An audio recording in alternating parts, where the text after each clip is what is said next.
Good afternoon and welcome back. Today is still January 23rd. And this is a briefing of the Ways and Means hearing being briefed by the Bureau of Revenue Estimates. Hello, we have with us Mr. Robert Rerman and Natalia Mednetz. And I believe the speaker will be joining us maybe around 1:30-ish. So don't be alarmed when she comes to sit with us. And you may begin whenever you're ready.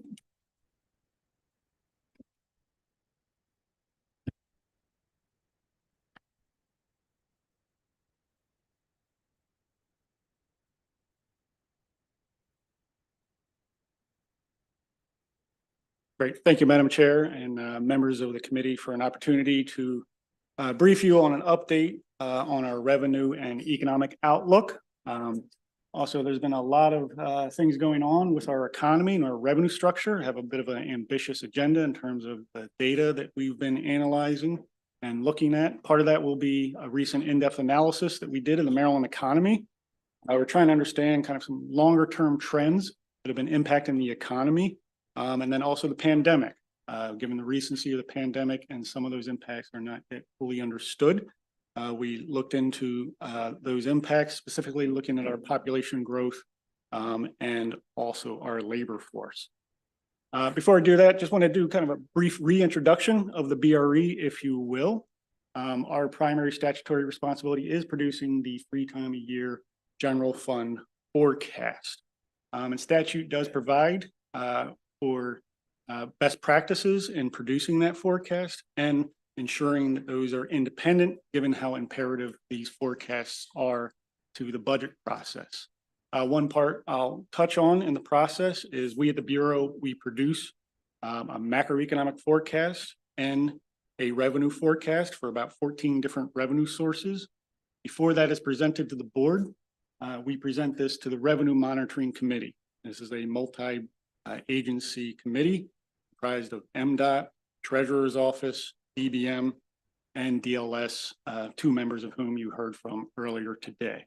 That's a really great part of the process. We debate, we review, and we reach a consensus.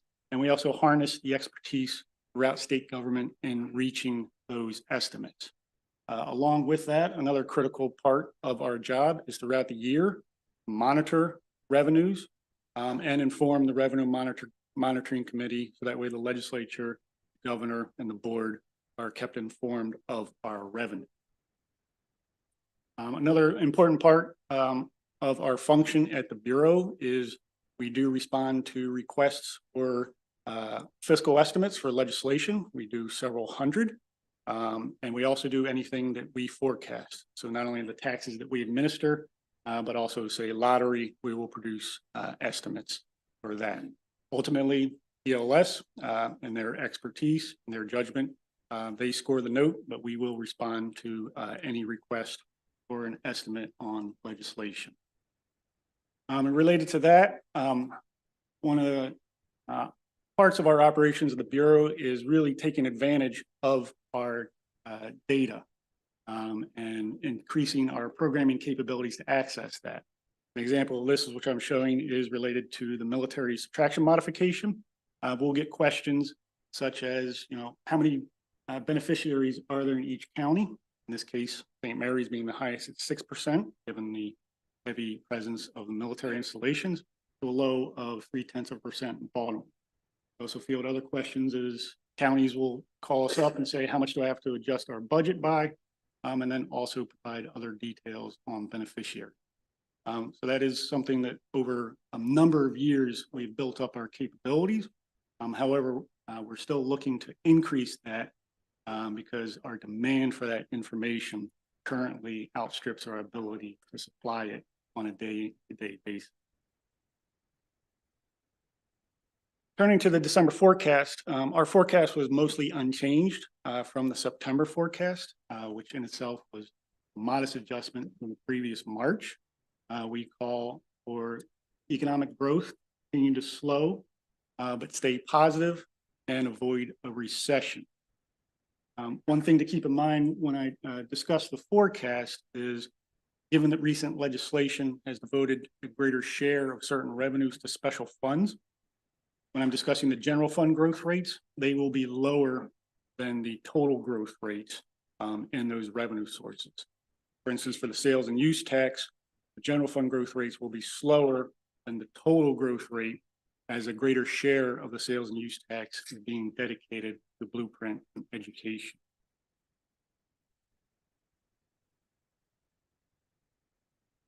And turning to the forecast, in 2024, there was a modest upwards adjustment in our revenues. That was really an artifact of two one-time adjustments. One was a one-time recognition of extraordinary income. We had a reserve account that was overfunded, $150 million. That was in 24 only. Also in 24, we're getting an extremely high amount of interest income, and we did increase our estimate in 24 only. However, once those impacts go away, turn into 25, we had a negative adjustment of approximately 162 million for the fiscal 2025 forecast. In terms of what was driving those changes, first, you will notice the personal income tax, we did reduce our estimate. However, that was a technical change. We actually increased our growth rates, but as we go throughout the year, we're adjusting how much we think we need to set aside for the local income tax. That amount increased a little bit because tax year 2021 was an odd year. So despite kind of increasing our growth rates, because we had to set aside more for the local income tax, a modest negative adjustment. But in terms of looking at it from a forecast standpoint, economy, that is the good part of the forecast, is our personal income tax is in line with our expectation. Most crucially, I'll talk about as well is withholding, our most important revenue source and reflective of our economy. We actually adjusted that slightly upward in the fiscal. However, as you see in this chart, December was driven mainly by a decrease in our expectations for taxable consumption, notably the sales tax. I'll talk about that in a little bit more detail, but those reductions in the sales tax were driving a decrease in fiscal 2025 revenue. And this is a chart of our interest income that I discussed. In 23, we received 10 times the amount that we typically do. The amount of interest income that the state gets is two factors: the size of our state portfolio and interest rates. So since those are both elevated, we've been getting a lot more interest income.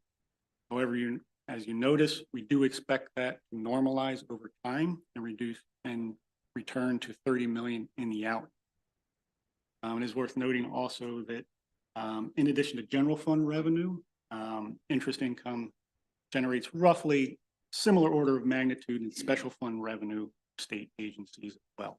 We're getting a significant amount of revenue from those higher interest rates, and then also from the size of the state portfolio. Turning to our growth rates in fiscal 24, comparing them to September, there was that general reduction in our most important general fund revenue sources. The individual income tax, that growth rate 2.3%. That is lower than what we typically see as a 4% growth rate from year to year. Notably, you'll also for the sales tax, corporate, and lottery, even with that understanding that less general funds are being dedicated to, less of those revenues are being dedicated to the general fund. 3 of our 4 most important revenue sources, those are declining in terms of the general fund in fiscal 2024, even though their total growth rates are slightly higher. That's the main factor that is pushing down our ongoing general fund growth rate to 0.6% in 2024. Turning to fiscal 2025, the forecast does improve. We do have that stronger individual income tax growth rate. We have a recovery in the sales tax. You'll notice that large decline in the lottery. That is due to an increase in non-general fund distributions to pay for recent capital projects. So that is what's driving that decrease in the general fund revenue. So in fiscal 2025, we do have a better growth rate, but we do estimate at this time that it's still under 2% on an ongoing basis.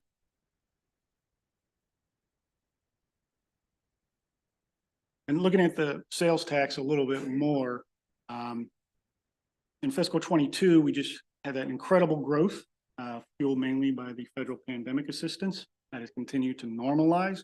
But we had several quarters of weakness, and that's what caused us to adjust downward our expectation. When we looked into our data, trying to look at why that was the case, we saw a couple different factors causing that weakness. One was home improvement and related spending. Seems to be maybe a little bit of a COVID hangover, if you will. A lot of people during lockdown spent money on those categories, but given the long cycle replacement, there was weakness in that category. There was also weakness related to residential construction. Given the high interest rates, housing starts were down. And then so also building components, HVAC companies, there was weakness in that category as well. In addition to that, when we looked at all other categories, they were roughly flat year over year, the exception of online spending, which did show some growth. So that's what the factors were in us revising downward our sales work. We hope maybe when we get to the spring, when we start to lap some of these weak quarters, maybe we'll see some better growth, but we didn't want to count on it in the forecast. In addition to sales tax, we also did see a little bit of a concerning slowdown in our other taxable consumption, both in lottery sales, casino revenues, and even alcohol and tobacco. And we did lower our growth rates in all of those consumption categories. To be fair, lottery and casino group coming off really 2 strong years. There might be some correction from that. We'll also note casino, even though that's not general fund revenue, we do forecast that, given its importance, education funding, a little less than $600 million a year in each of 2024 and 2025. One thing I should note, even though we do have this lower than expected spending, we don't see it at this point as a concerning slowdown in the economy that presages a recession. We do think at this point it's more reflective of the shifts in spending that have occurred. The pandemic shift from generally non-taxable services to taxable goods, probably a little bit more shifting back to those non-taxable services, revenge travel, things of that nature, that is generally less taxed than.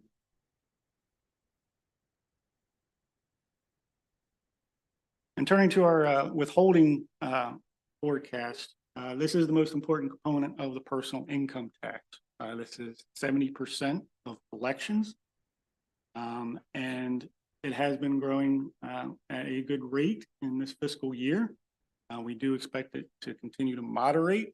Again, we did increase slightly our forecast, and that very much is good news. And we're also growing at a rate that's higher than what we saw before the pandemic. 4% growth was typical.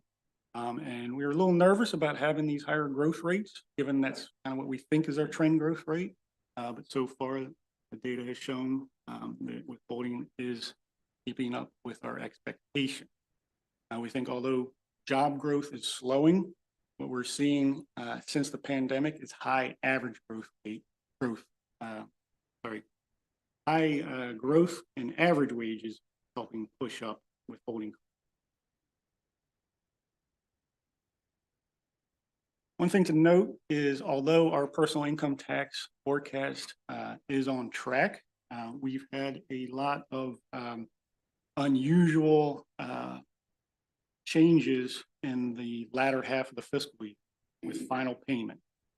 If you recall, in fiscal 22, we had this incredible surge, unexpected, in final payments. And then last year, we had a greater than expected decline in final payment.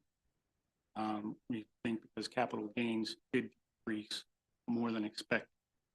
So as we go through our forecasting periods, September, December and March, we have less visibility in the personal income tax as backloaded, volatile non-wage income, business income, and capital gain. And this is really impossible to forecast accurately in a year-over-year basis, and that causes a lot of the errors in the personal income tax. I'll touch base quickly on a couple of BRFA provisions. There are a few related to revenues, a modest amount assumed in the fiscal 24 revenue total, and then I think about 100 million in fiscal 25. I mentioned earlier about interest income. There are some provisions that redirect special fund interest income to the general fund. There's also an adjustment in lottery commissions, and then there's also an adjustment to the revenue volatility. That is a two-part policy that is a very good policy. That was a collaborative effort throughout government of the legislature. The first part is if capital gains exceeds our estimates, the state banks it. And it goes to the fiscal responsibility fund and the rainy day fund. That's what happened in fiscal 22. A lot of money went into those funds with that surge. Second part of that policy is if non-wage income is an elevated share of the general fund, BRE, we have to cap our estimate.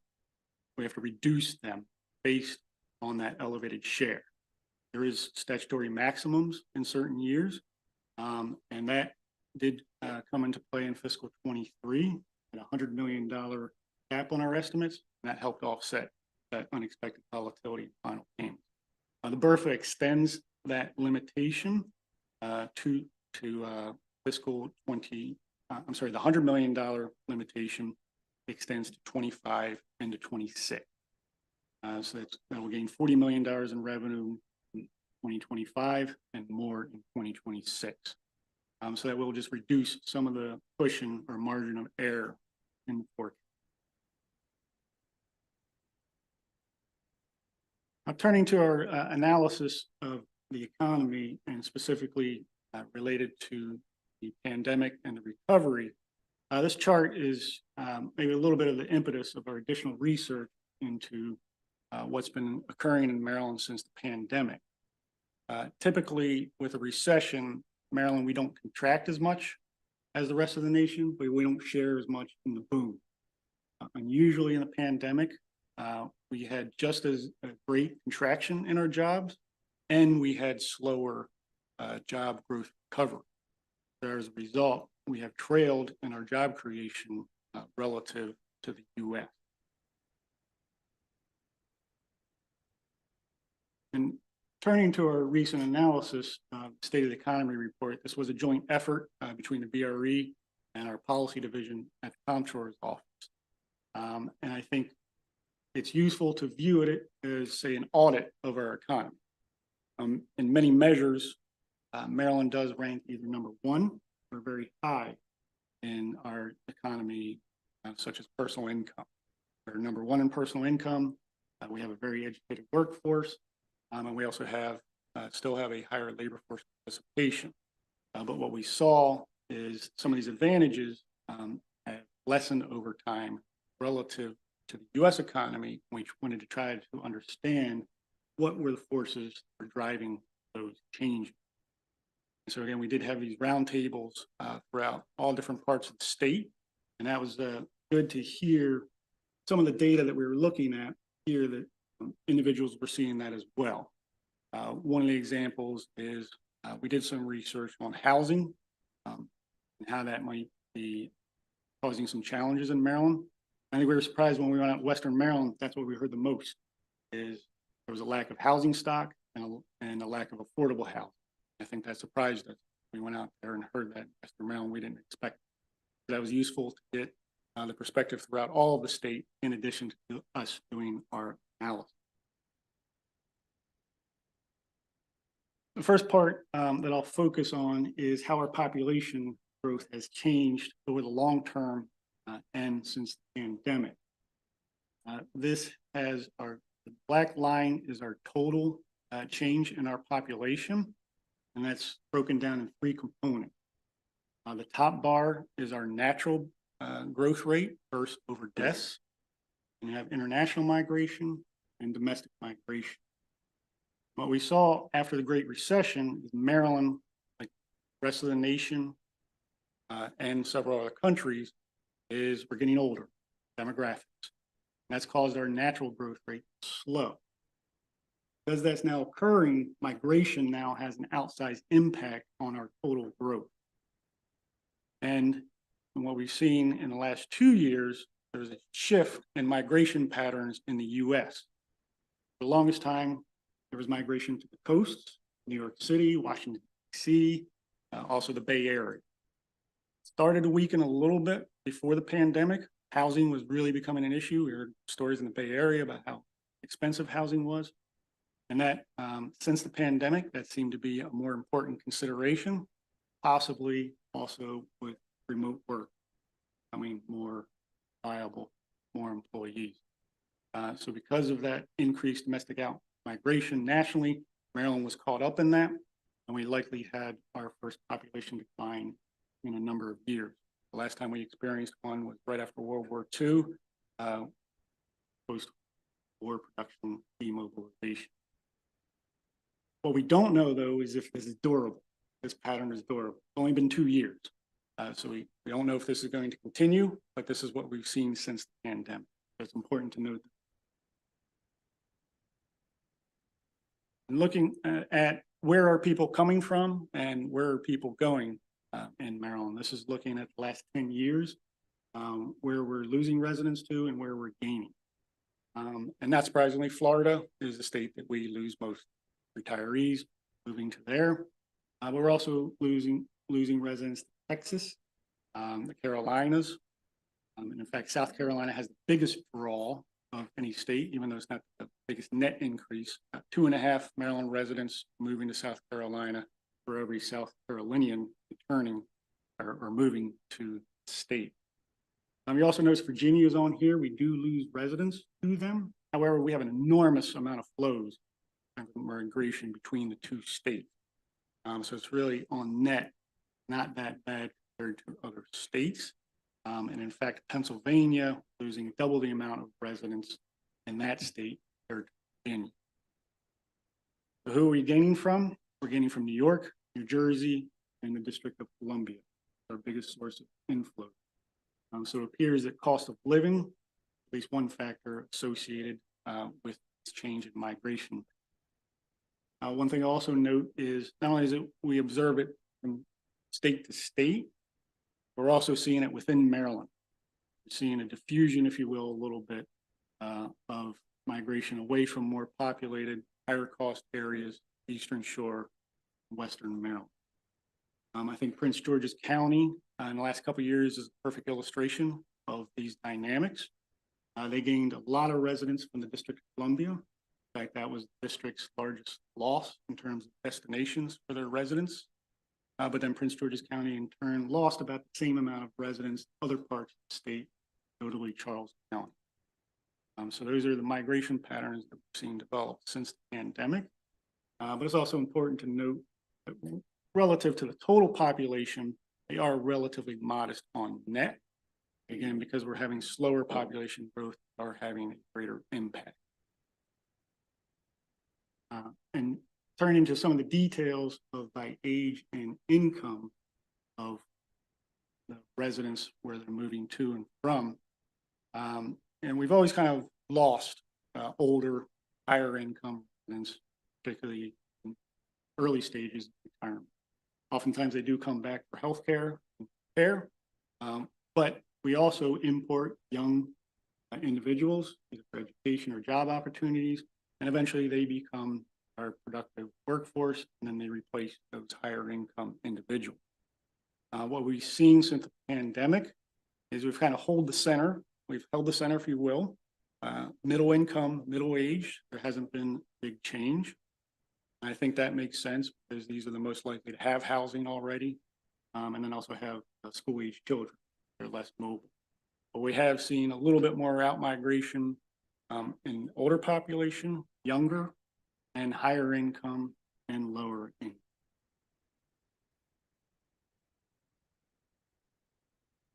The second factor since the pandemic that I want to focus on, that we've done a lot of research and has been incorporated into our forecast, is that labor force participation has not recovered in Maryland as compared to other states and the nation. And labor force participation is not only those that are working, but those that are actively looking for work. So although we have a very low unemployment rate, our share of population that's looking for work low, and that's a key factor that may be constraining growth of our labor force going forward. When we looked at some of the details of what was driving the lack of recovery, mostly pronounced in the working age population, and although both men and women had rates of dropping out of the labor force at a greater rate than compared to the U.S., it was more pronounced in women since the pandemic in Maryland compared to the rest of the nation. And so this information is critical in one of our most important forecasts, which is our jobs forecast. And this reflects the vitality of our economy, jobs for our residents. Again, this ties directly to our withholding forecast, which is our most important revenue source. And as you can see here, we do have that continuing to decrease in its growth rate further we get out from the recovery of the pandemic, as Maryland continues to age and our population is slowing. However, as I did mention, one good factor since the pandemic has been this high average growth rate that is offsetting some of that weakness in total job creation, and we are getting to about 4.5% growth in our withholding income tax revenues, even in the out. Now, that is higher than what we saw in the previous business cycle, and if that does not occur, we'll have a little bit lower growth in our withholding.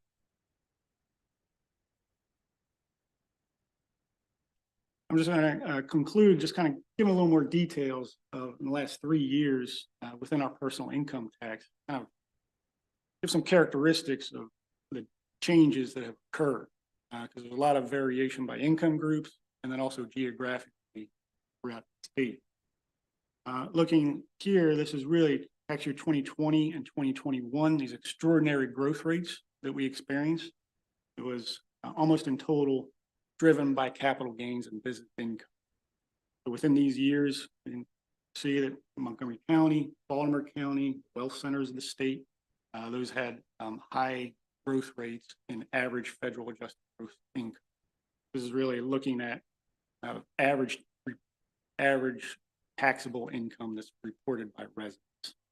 And we also see in the Eastern Shore, there's some strong growth.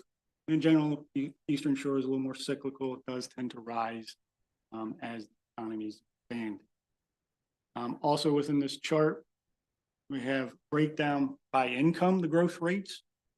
Those yellow bars going from left to right, highest to the lowest income taxpayers. And given that surge in capital gains and business income, we did have high growth rate in the income in the taxpayers' highest income. However, you notice we had a U-shaped growth rate in those years. Taxpayers at the lowest end of the income order also had some very strong growth rate. That was due to some very strong average growth rates in wages in certain industries, such as retail. If you remember the pandemic, there was a lot of the increases in wages in those industries, and that helped propel high growth rates, also lower end income spectrum. You'll notice Southern Maryland didn't share as much in the boom in Prince George's County. One of the factors is the unequal distribution of the federal government and its moderating impact. Southern Maryland gets an extraordinary amount of income from the federal government, over 25% of that taxable income, and that doesn't include contract. So that underestimates the impact the federal government has. And as you can also see, Eastern Shore, more removed from the impact of the federal government, it's less important to that economy. This is both retirement and wages. Roughly 70% of federal income is wages and 30% is retirement. Now looking at tax year 22, that was a partial reversal of the surge that we had in 2020 and 2021. Unusually, we actually declined on a tax year basis. That is not typical in a non-recession year. And that was driven by the unexpected or greater than expected decrease in capital gains. And you see that the distribution within the counties that kind of shared in that boom in capital gains, they did not fare as well again compared to Southern Maryland and Prince George's County, which are more reliant on federal income, wages, and retirement.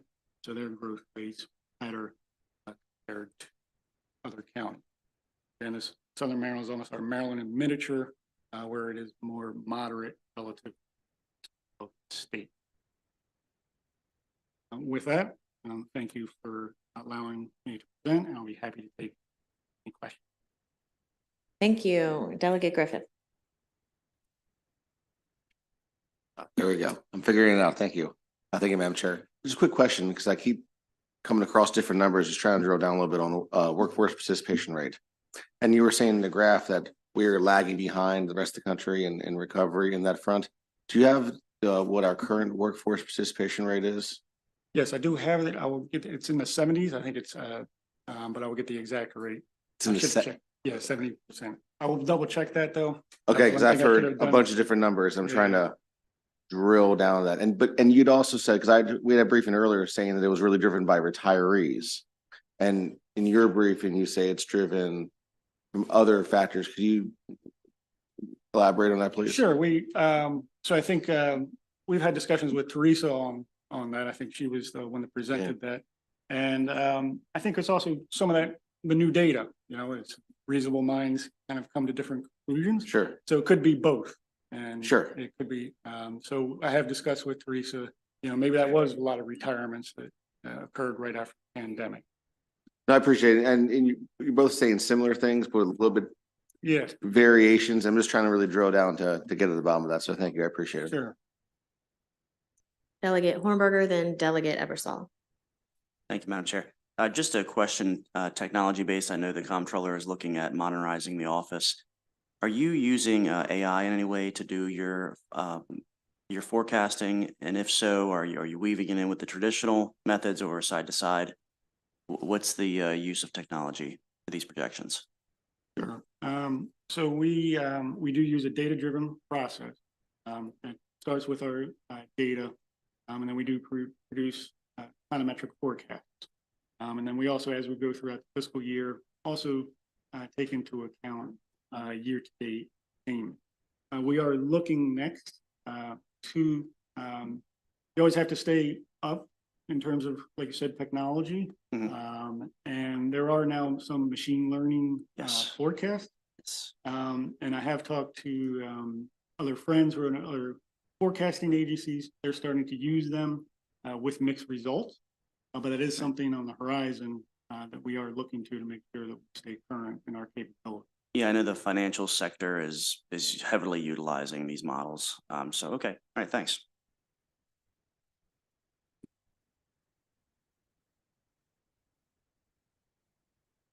Slide number 18 where it claims that our recovery has been generally slower. And this is a graph with two scales on each side.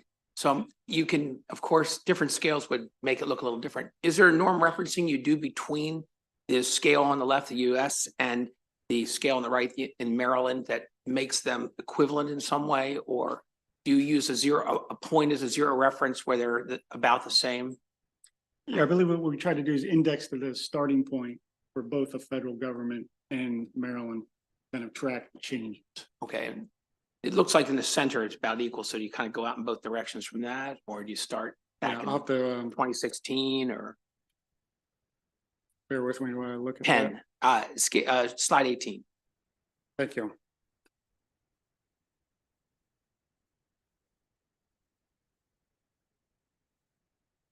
So actually, you are correct. Usually we did index it. We just updated this.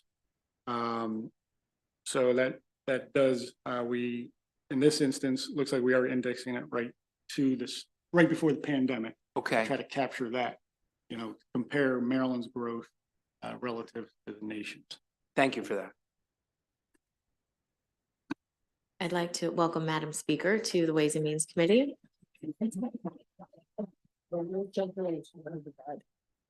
Delegate Henson.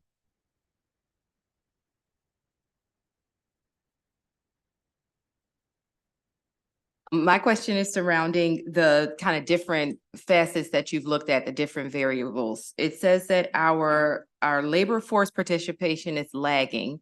And then also our job growth is down, but our unemployment is at a record low in the state. How do those things kind of reconcile? Is it not like a supply and demand issue where we don't have a lot of vacant jobs, so then we're not, adding a lot of new jobs to the market as well? Yeah, I think you touched on some of those contradictions that we're having in the labor market, and if you will, it's not behaving normally compared to the past. So I think you described it well, is we have a constrained supply. The demand is there. And however, there's not the available workforce that will fill those jobs. And I think when we last looked at it, it's tracked on a national basis and for the state of job openings relative to unemployed individuals. And when I last looked at that, there were 3 job openings for every unemployed individual. That was significantly higher than the national. While that unemployment rate is good, maybe then does suggest that there are some constraints in our supply. We can't meet demand. Thank you. Thanks, Madam Chair. Delegate Vogel.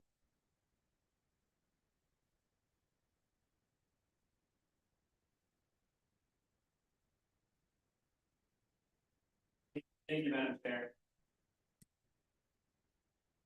It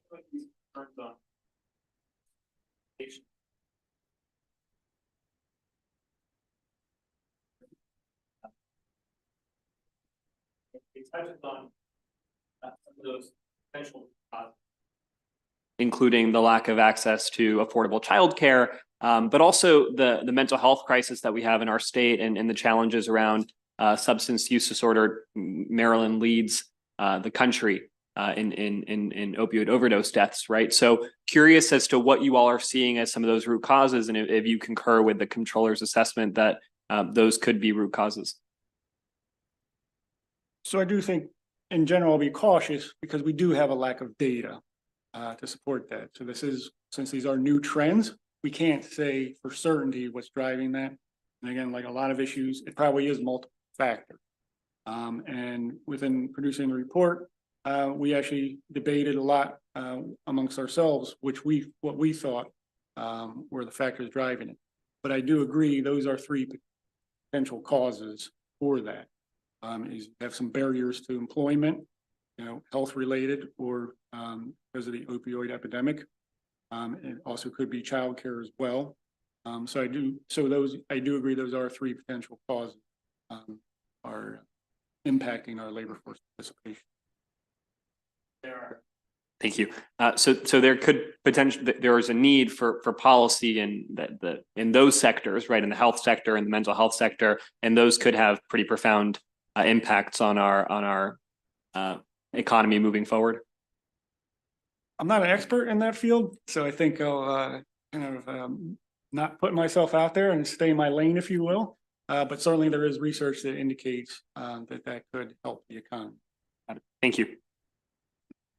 I'm not sure we had a malfunction, so you all were lit up, but Delegate Wu, did you have a question? Okay. Thank you, Madam Chair. Welcome, Madam Speaker. So, Mr. Raymond, I have one comment and one question. One comment related about the AI. Somebody, like Mr. Holmberger referred. Sometimes people really confused about AI can be anywhere we're using, like very simple linear regression model. People treat it out of the AI model, or at the same time, the very advanced deep learning can be AI model as well. So, model has been used everywhere for a long, long time. So one question about population growth. So you talk about, we actually began to see population decrease after World War II. This has been happening for 2 years. So what kind of, we see some contribution factors about, for example, maybe high living costs in Maryland, right? So what can we do? Like, is there any way you can see the long-term trend, or is there anything we should do to avoid that to continue? I think the dominant force is going to be difficult to overcome with the aging of society. If I were to choose another career, it would be demographer rather than economist, because economists were always wrong. But those demographic projections more or less do come to pass. So that is going to be one of the challenges, given slowing of population, is how to overcome that. And that is also going to depend on people's tastes. Again, it seems like instead of more urban, more populated areas of the nation, there's been a shift to housing. I remember just looking at Zillow, looking at a rural cabin out in Virginia. And it was just amazing when you looked at the pandemic, huge spike in that housing. People just wanted to remote work and go to those areas. So I think as a state, we'll just have to adjust to what people tastes and preferences are.